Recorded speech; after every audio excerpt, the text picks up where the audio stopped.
It's interesting on Veronica Mars, we have, I would guess, fewer deleted scenes than most shows.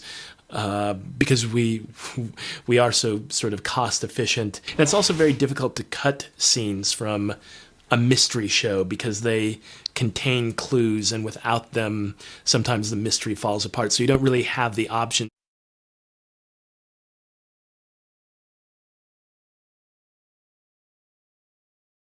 We ended up cutting these first scenes of Dean O'Dell for no other reason than time, really. And it was actually, sometimes we cut things and I cut them because I'm either here or there on them, or we need to save some time, and there might be a scene in the episode they're not fond of, and if we don't need it to survive, I'm only too happy to cut it.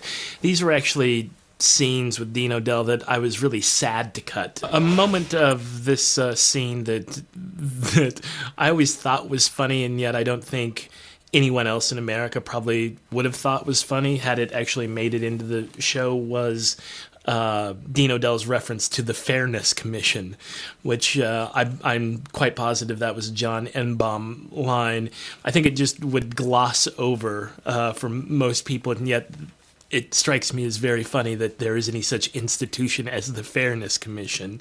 But Ed delivers it so offhandedly without hitting it that it goes right under the radar. And I don't mean that critically, and it's not the reason why the scene doesn't appear in the episode. Expel me? You can file a grievance report with the Fairness Commission. But I'm old-fashioned. Bureaucratic haggling over who hurt whose feelings puts me in a bad mood. I just want the name. I'm not gonna tell you. If it would help assuage your journalistic integrity to come up with a good rationalization, you have a week to think of one. It was very nice meeting you, Ms. Mars. Welcome to Hearst. Study hard.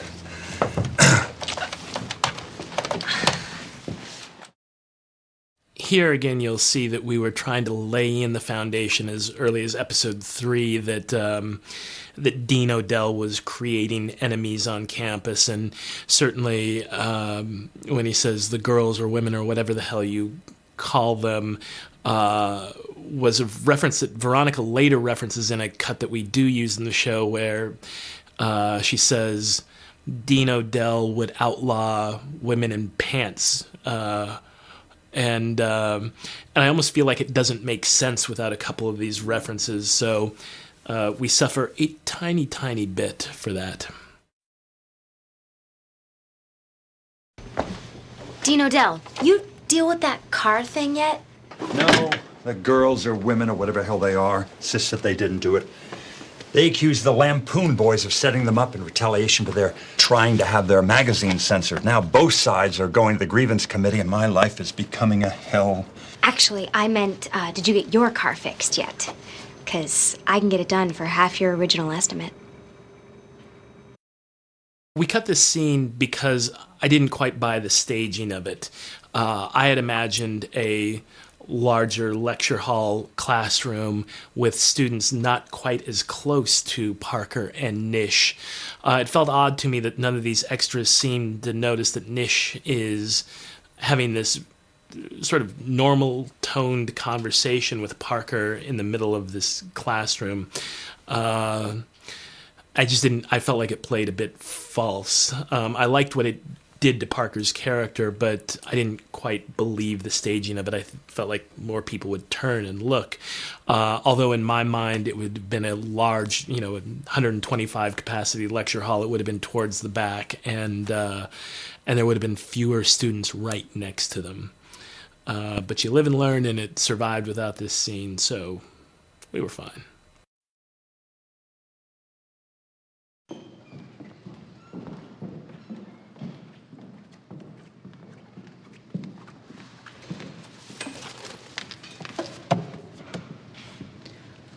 I've been working hand in hand with Lilith House.